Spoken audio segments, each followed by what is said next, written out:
So every time I mention your podcast, your shooting range to anybody, whether they're Navy SEALs, Delta operators, actors, anybody, gun enthusiasts, they all know about Taran Tactical. And they always have an opinion. Most of the time, it's positive, but then people are like, that's competition shooting, dude. We do this, that, and the other thing. Yeah. But then they'll go, but then again, shooting fundamentals are all the same. Yeah.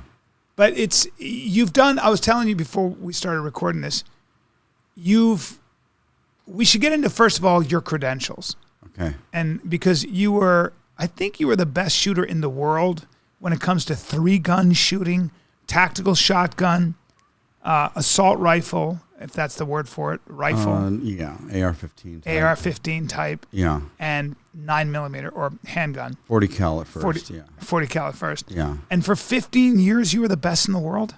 Yeah, I've won a lot of stuff. At one point, first, thank you for letting me come on the show. I watched all your guys' show. You're awesome. So fun. It's so good. Thanks. I got into the sport just honestly because I love the movie Dirty Harry.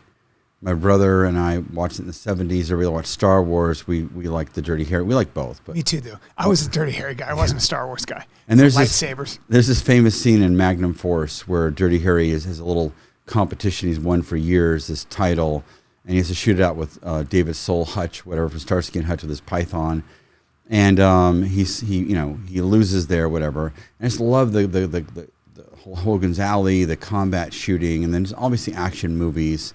And then I got into the sports. And so for 3-gun, I did pistol at first, became a grandmaster in 12 months, which is unheard of. No one's ever done it before with a Glock. The first guy to ever do it with a Glock. It was a big, fat, chunky Glock 45. It's like a Brock Lesnar pistol. What does a grandmaster entail? So in USPSA, IPSC action shooting, basically you got to be the best in the world at shooting bad guy targets from point blank to 50 yards with a handgun. And it starts out usually unclassified. You got to shoot. Back in the day, it was harder to do it than it is now. You have to shoot 6 classifiers or major matches, and you're ranked. Everybody shoots a certain course the same. So it's like the same boxing punches had to be done a certain way. Like if say you punch a thing, it's like the most powerful one would decide. So I had to shoot 6 of those. It takes about a year to pull it off. And within that year, I did it with a Glock 45 and then a Glock 24, which is a 40 caliber Glock, big old giant thing. And I was able to go from, usually it starts out, you start unclassified, you show up at a match, shoot for a while, you're classified. D class is not great. C class is pretty good. It's like your average shooter. B class is better than anybody at some local range, whatever. A class is like a UFC fighter-ish kind of whatever. Then there's master, which is unbelievable. Then there's grandmaster, which is the ultimate shooters. There's nothing like them. There's nobody could beat them. It's like being the best guys in the UFC. I use UFC a lot as a reference. And you achieved grandmaster status in 12 months? I went straight to grandmaster. What the? So that's insane. What? Because I've seen you shoot. You still have it. I've seen you do crazy stuff, and you're still doing it. But what was it about you? Do you think was it your eyes? It's like this. Like I'm sure in your stand-up you've met many guys that were super talented but didn't pursue it. Yeah. And fell apart. And there's guys that weren't that good but stayed with it and became great comedians. And the same thing in fighting. I'm sure you follow UFC, you're a fighter, all that stuff. So you've seen guys that God, this guy could be the next UFC champion, but he just fucks off, screws around. I don't know if he's the F word on the show. Sorry. You can say that all the time. Messes around. But I was lucky enough to kind of have, and then you see guys that are not that talented that just stay with it and become legendary, right? They just work. I was lucky enough to have the property, the 20 acres my mom bought in 1977, my dad, not too far from here, the land to be able to train. There's nothing there but just weeds and trash and some funny rattlesnakes and shit. And the desire and the natural talents, I had all of them at once, kind of hit me at once. So I was able to have that opportunity to be naturally good at it and have the place to do it, which nobody has a range that often. So you were able to put in the hours. And I put in the work. There's no social media. I wasn't messing around Instagram, whatever. I was just training, watching the best shooters, going into the super squad right out of the gate, and watching the best, watching Todd Jarrett, Rob Latham, guys that are my idols, legends, shoot and learning like, okay, my double taps are crazy fast, but these guys are not as fast, but they're beating me at first because their transitions are faster. They're getting the next target. I'm like, okay, the time between this bad guy to that bad guy is more of a space of time I could transition versus the double tap is just ba-bop versus ba-bop, ba-bop, you know? So learning from those guys, watching them, they didn't want to really tell me anything because they kind of knew I was coming, you know? So, Yeah. And I did pistol for a couple of years, but then I thought, okay, talking to different military guys, everybody's like, what is the ultimate? Well, the pistol is like the backup to the rifle, the AR-15, the long gun, the shotgun. And somebody threw me into 3-gun, and Bakersfield had the best 3-gun matches in the world. I'm like, Bakersfield, what? You know, I go out there, and I get thrown into this match by a friend of mine. Just do it. Show me how to load a shotgun. And he shows me this awful way of just clog a bunch of rounds in the bottom, hope they don't fall out. I'm like, what? So I go there, and I'm so, like, doing so good in pistol, like just destroying, like just winning everything I go to, that now I'm like out of my league. Like this is Different too game. Yeah, Different gun, different tool. And I hadn't shot pistol part. I had to start with the shotgun, and I borrow somebody's Benelli, and it's a disaster. He puts this mercury reducer recoil thing in there to help you, but it makes the gun not function. It fires one shot, so like, hey, it shoots softer, but it's one shot. So I'm racking it, live rounds on the ground. It's a total shit show safari, right? I'm like, oh my God, like my reputation is gonna look like shit. So then I go to the rifle, and everybody's like, go prone here, shoot this, and do that, and like, why would I go prone? It's like 75 yards. Get offhand this trash. I got my little stupid little Colt AR-15, little like from Platoon, you know, right around. So they got better guns.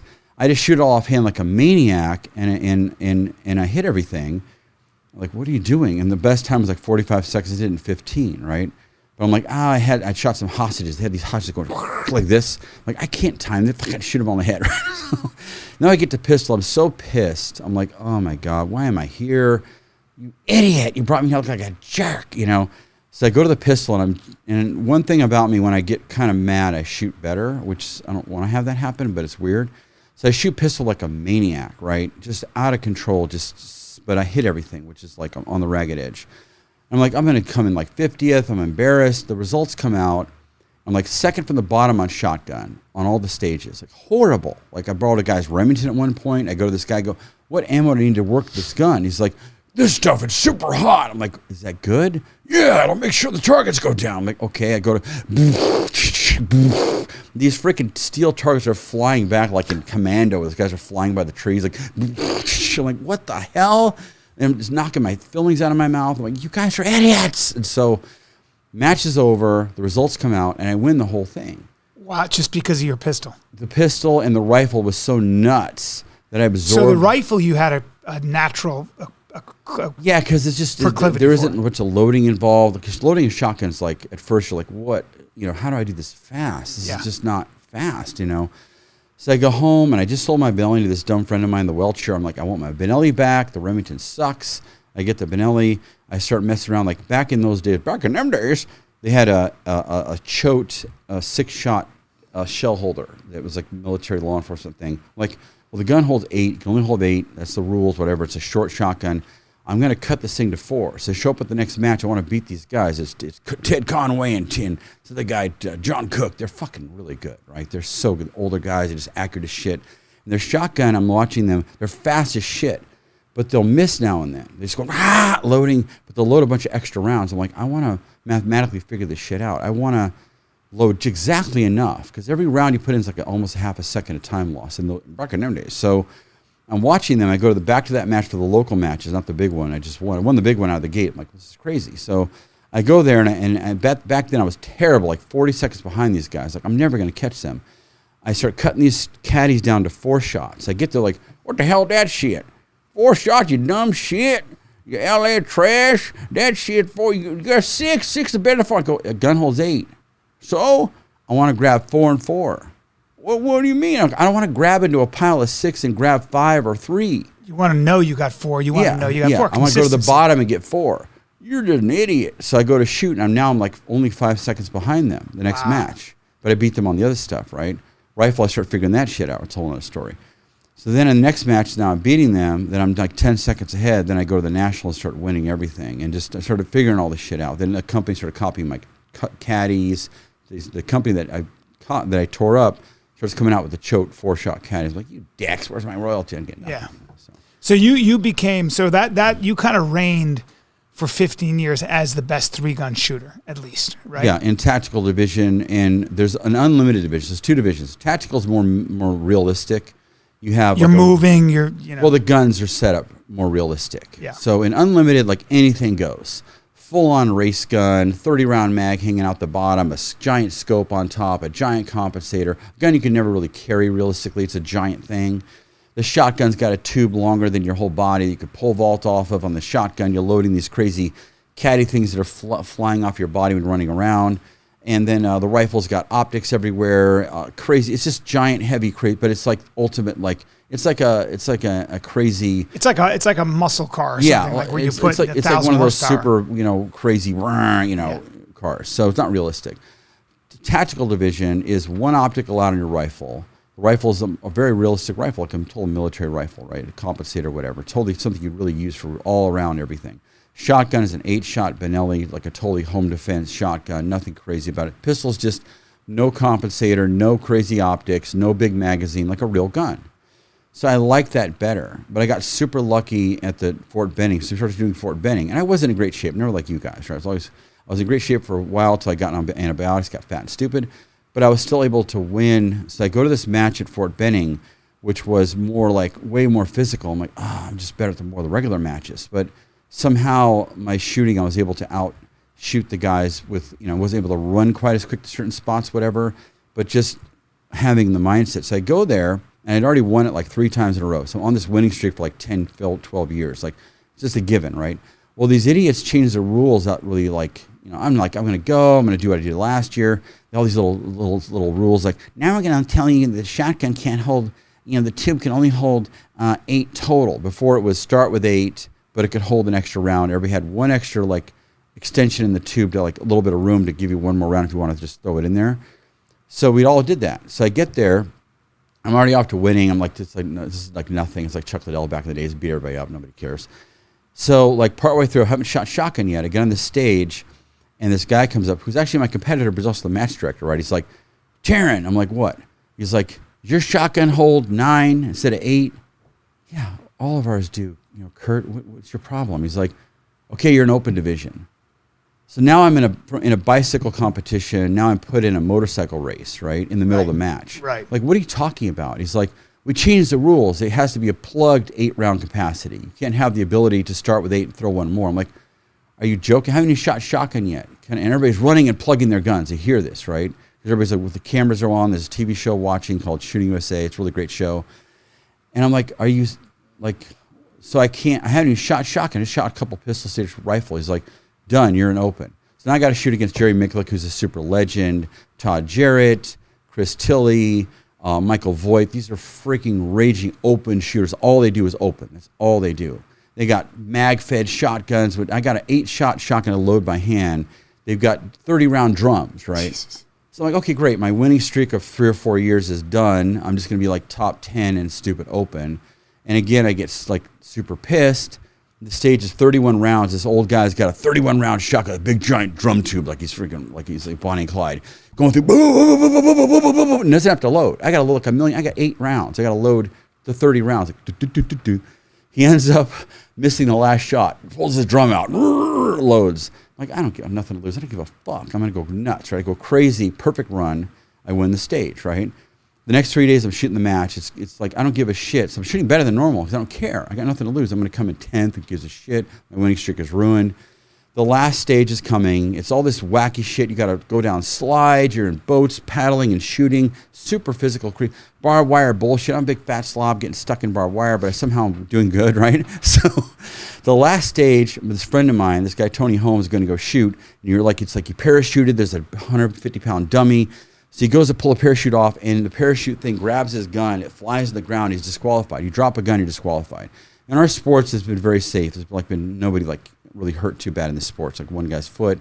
One guy killed in Canada a couple of years ago. It's a long story. Canada doesn't count. So anyway, I go to shoot, and I see my friend get wrecked. I'm like, oh, shit, the last stage. So I'm about to shoot. This guy, the guy doing the TV show shooting, would say, John Scouten goes, Taran! He's running up, right? Doesn't know anything about, like don't get somebody stressed out. Taran, don't fuck this up. If you pull this last stage off, you'll win the whole fucking match. Overall, open everything. Great, no pressure. You're doing so good. You won 13 stages. You're doing a bunch of, you won top 10. You know, like, oh, great. So I put the gun over my junk like I'm Sharon Stone and Quick of the Dead, you know. So I don't like pull the gun out. I'm like, oh my God. Now I'm nervous, right? Now I'm back in the room. I'm like, I'm going to win? I thought I was just having fun, just shooting for fun. And it's a crazy complicated stage. So I go to pull the thing off. I don't pull the gun out with the gun. I grab the dummy, drag his ass. I'm fat and heavy. Shoot all this stuff. The guys fly up, shoot, all done. Come in second overall, which is, you don't have to win every stage to win a match, right? So it's done. The results come in. And Jerry Micklick's one of the best shooters ever, right? He doesn't talk. He's like a silent killer, right? So overall results come out. He's looking at the results. We're going to get our back to doing Rolex watches, and she was great match. It's Fort Benning. It's a military base, you know. So the results come out. He sees that I beat everybody, all the open guys, everybody in that division, right? He turns to me and goes, "You're a fucking animal. You're a fucking animal," and walks away. It was pretty awesome. That's funny. And that changed my whole career. It was televised, and my sponsors went up. There were certain moments that changed my career, and Top Shot changed my career. So you now have Taran Tactical in the outskirts of Los Angeles, and I always say, I've been to your shooting range probably 10 times, maybe less. Yeah. I've never seen a place with the who's who. It's the craziest shit. If you ever wanted to network, and they wouldn't get to your range because you got to know you, but yeah. But it's basically a closed range. But like, you'll go there. I'll go to your range and I'll just see the most famous fighters in the world. You've got the biggest actors in the world, the biggest directors in the world. And I think that what really changed things for the movies and for you was the fact that Keanu Reeves learned how to shoot from you for the John Wick franchise. Yeah. Like, and if you watch him shoot in those movies, like he looks so athletic and he's so good and so fast, and he's doing that stuff. Yeah. And you're the one who taught him. You're the one who taught Keanu Reeves 3-gun. And you're kind of responsible for the John Wick phenomenon, at least in how he uses a gun, right? Can you take us through that? Well, I mean, it all started thanks to J.J. Perry and Chad Stahelski. So you met them, you've shot with them a bunch of times. Yeah. Such great guys. Yeah. You know, their careers started way back as martial artists, stuntmen, and then the whole Chad story on Matrix, how he got hurt, and then I would like, one of the things I was going to say about that is when I go to your range, if Will Smith / the King of Jordan / John Bernthal / literally everybody you can think of isn't there, then it's some badass stunt dude / director like JJ or these guys. Yeah. Well, JJ I worked with. I love JJ, but there's the guy who directed the John Wicks. Chad. Yeah. You know, you look at him and you're like, oh, you were a martial artist, then you were a stunt man. Yeah. And he's a handsome dude, and he's one of the biggest directors. You're like, I'm such a. It's a good way to feel kind of shitty about yourself. Yeah. And then most of your instructors are these badass women who are so good with a gun, it's ridiculous. Yeah. So the whole thing's humbling. The whole thing's humbling and exhausting. Yeah. So go back to the John Wick kind of. Well, I mean, phenomenon. The thing about Chad and I've worked on other films before. Many years, nobody really cared. I did The Kingdom. I did other just different movies, Public Enemies, whatever, Miami Vice. Because Hollywood would send their actors to your shooting range? It just all worked for different reasons. And nothing really stood out that big a deal. I was still focusing on shooting. I didn't want to get sidetracked when these UFC fighters get into Hollywood. Now they lose the next fight and they kind of fall into the trash can. So when the John Wick thing happened, the other movies, the directors they would have me train. Like say for instance, Public Enemies. Trained Stephen Lang, who's the guy in Avatar. They're Kevlar. He died in the first one. They bring him back. He's such a great actor. Such a great guy. Trained him like crazy to load this shotgun for Public Enemies. Whole thing. Go to the movies. Watch it at the Grove. The whole scene's cut out. Right. Of course. And they just but Chad and JJ they know why did John Wick 1 was such a big hit? Because there's people, the audience is not stupid. Everybody like, oh, this is just monkey dust, all the action, fast camera trash, speed everything up like insane. People are seeing Keanu on this $22 million movie doing stuff that no one's ever seen in a movie before. It's not the Bourne Identity where it's all speeded up and monkey close-ups and stuff, and it's not just real. Just super, like say the second, like the 2, 3, and 4 of like Taken movies. Watch that.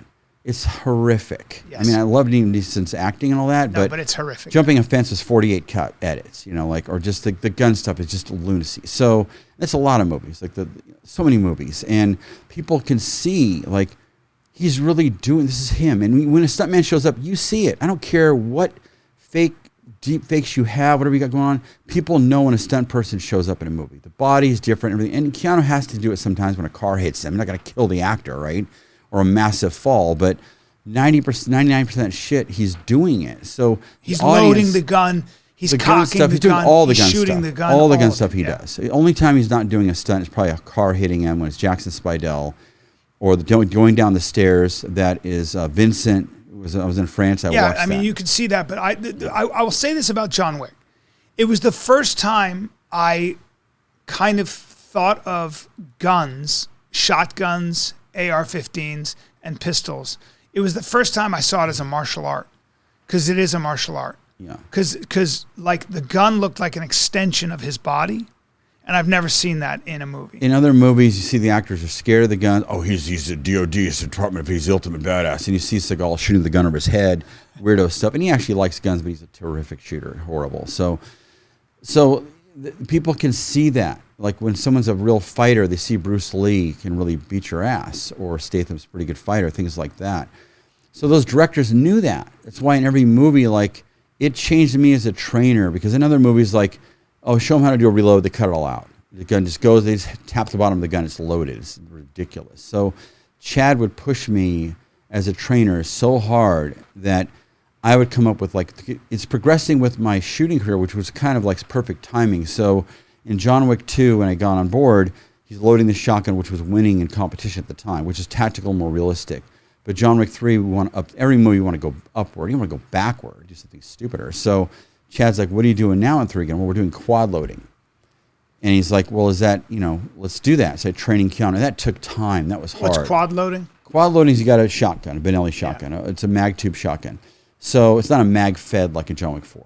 So you turn it upside down. You grab out 4 shots. You do 2 and 2, and then 2 and 2. So you grab four shells. You grab 4 at once. Damn. The first 2 go in. You slide the second, and it's not easy at first. You got to practice. I hated it, and I'm one of the best in the world, and I hated it at first. But I finally, and the gun's got to be tuned for it. You can't just a regular gun, forget it, right? So and some idiots online were like, why didn't you do that in John Wick 2? I'm like, because back then the devices were so flimsy and stupid. He'd have been in the catacombs, with a yard sale of shells. Chad would call me from Rome like, you stupid fuck, this is a joke. We're 10,000 retakes, their shells are flying, I'm going to see shells, So I knew, like, no, we're going to save that for 3 if I'm still part of this whole franchise. So he did realistic loading, tactical loading for John Wick 2, and then insane loading for John Wick. And people like watch, they're like, what is he do? So people rewind those scenes, like Phoebe Cates coming out of the pool and freaking Fast Time. Yeah, they want to see what exactly is going on, because it's true. A lot of it's like you've never seen. So much of those scenes and that gunplay you've never seen before. It was truly unique, and I think part of it was like Chad, the director. I think he used to be a competitive kickboxer. Yeah, and when you're a competitive fighter, there's no time for anything other than what works, right? Yeah, and he obviously knew that real gunplay is a martial art too. Yeah. And so you can do all this fancy stuff. It's a little bit like the difference between hitting mitts and then learning how to actually hit a moving human being who's hitting you back. Yeah. It is so different, I can't even tell you. Yeah. And unless you've done that, you don't know that. Yeah. But he was obviously, and he also shoots a lot, so he knew. Oh, he's like, up to a certain point, James Cameron was the deadliest director in Hollywood. Yeah. Because he was shooting at my place from '97, from back, I met him during Titanic, to a certain point, and like, it's amazing how many people in Hollywood you know. It's so weird, like the biggest people on the planet. But Chad has that fighting, so he's overall like, and his shooting is and plus he's so wait, James Cameron at one point was a really good shooter. He still is. He comes out like every other year, And within about half an hour, he's just crazy. Like Wow. he's so good. Wow. That's a whole. I've told that story maybe too many times, but I met him in '97. This big down the street, literally two blocks down. This personal trainer, John Richling, this big muscle man from the Arnold era. He's like the personal trainer of all the big stars, whatever. He's like, I'm going to bring out James Cameron. It's like '97. I had nobody there. The only star ever came out back then was Norm or whatever from Cheers, whatever. Yeah. The little 38 to shoot it, and Dan Aykroyd, whatever. Like that was it, right? Yeah. So like, I've had so many guys promise, and my range was just nothing but trash, right? Just a mountain of just weeds. So for weeks, they're planning on bringing James Cameron. I'm like, it's going to cancel. It always cancels. I'm never going to meet my favorite director of all time. I love Terminator, the best action movie ever made. Greatest director. And so the day is coming. It's like, holy shit, it's coming. So and back then, I had all these crazy wild rifles, HK91s, Styrogs. I lay out this table like something from like a crazy-ass movie, And so he pulls up at a couple of Hummers. And right now, at that moment, Titanic is in theaters, right? Becoming the #1 movie in the world. It's 1997 at that time, right? And I'm just a pistol grandmaster. I'm not a 3-gun weirdo yet, right? So he comes out. He's got a couple guys with him. He's got William Abernathy, who is his friend, ghostwriter friend, who was actually in Titanic, the fat guy with the beard. Like, when the ship breaks and it comes in half, it pulls the second half down. He's got the smiley face on with the bullet hole in his head, right? He comes out, some other bodybuilder dude, some guy from the, whatever, and John Richling, a couple other guys. They all gravitate to the guns, the massive, raging weapons of total shredding, right? And I'm over there with this crazy 40 caliber pistol. Back then, you had to shoot more powerful guns. Shooting's gotten a little bit watered down, right? So he walks up, he goes, I heard you're some kind of a great shooter. Everybody's looking at the guns. Look at this gun. I'm like, yeah, I'm a grandman, I'm a pretty good shooter. He's like, all right, show me, what do you think? So he pulls out a little Combat Commander Colt from like he got in Terminator 2 from some Israeli trainer he met from the movie, right? Pulls it out, and his grip is super Weaver stance, which was good in like 1974, right? So he's got this Weaver stance grip. He's all like this, cup and saucer. This is James Cameron. James Cameron, right?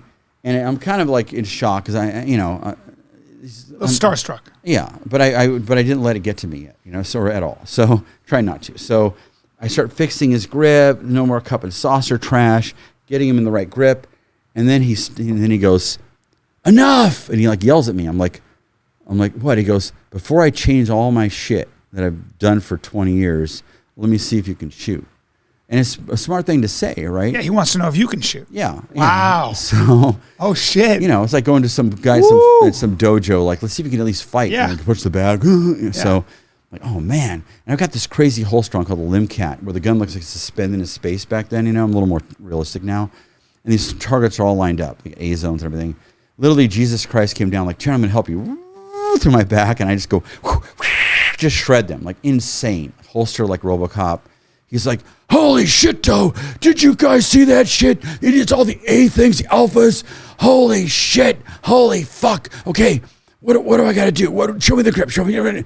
And I was like, wow. He became your student. Yeah. The sensei. And sensei had to show every Thursday for what years. Every Thursday. We drive to the valley. He's like, this is where we filmed. This is the bridge we jumped off of over there in the valley. There's the mall. I'm like, this is like insane. A private tour with James Cameron where they did, the studios were set up in that little abandoned building now. You get to know all these people. We're buying all, and I have a gun company. And he laid down a check for $10,000. I had no money back then. Broke as fuck. All I care about shooting matches. You don't get a lot of money in matches. Yeah, when you're young, you're just a crazy. If I had just kept shooting matches and that was it, I'd be just a retired 50-year-old something clown with nothing living in a hobo hut, Yeah. So it's good I started the company, Yeah. So, but I would say, like, in a lot of ways, your tutelage of people like Keanu Reeves, and now you've got everybody. I mean, you've got Michael B. Jordan, He is super talented. I heard he's super And talented. he's left eye dominant, and he's still crazy good. Well, and then also, who is the race car driver? Lewis Hamilton. Lewis Hamilton. I watched him, and it was his first time, and he looked like he'd been shooting his whole life. That's the craziest shit I've ever seen. That is, like, I've had a lot of people out there, and unbelievably talented, and some that are awful that get really good, and some that are awful that just stay awful, and I want them to come back. Yeah. I don't name them. So, but when he came out, he brought a big entourage. So Lewis Hamilton. Yeah, it's harder to train when you have a lot of people there, But I'm still focusing with him, and by the end of like the 5 hours, it is single-handedly the most incredible. And I'm not just saying from my range. I don't think any human being has ever showed up that's never shot before.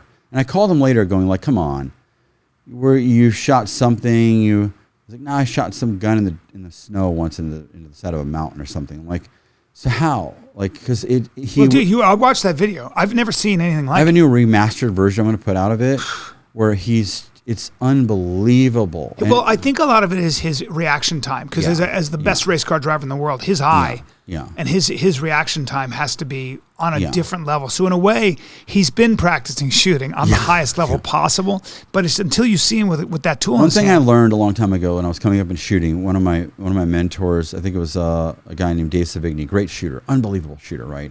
Coming up around the same time, a little bit after me, and I'm like, and we're talking, and he goes, Grandmaster shooters see faster than normal people. I'm sure. Because like I'll shoot a course and I'll go, I'll do some little reload and barely miss the reload a little bit, right? I'm like, it's over. I lost it all. That was 5 seconds of bubbling with the mag reload. Then I'll watch the video later. It's like, okay, it was a 1/10 of a second. What the fuck is wrong with you? Yeah, but you feel it. It's like Ted Williams was able to slow a ball down. So that's what I think Lewis Hamilton at that level of racing sees things. So he's like in another kind of like realm of almost like the Flash or whatever, or something. Well, like what that. about Michael B. Jordan? You said he was naturally the most gifted. He's one of the most. I'd say there's like Garrett Dillahunt's crazy good.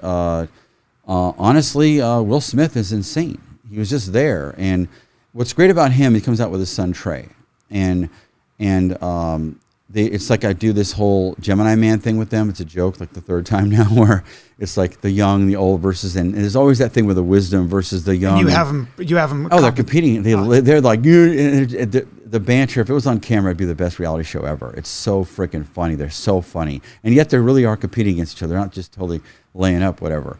And they're just shooting it, and they're pushing each other to be so good. And at one point, Trey shot so good. I'm like, oh shit.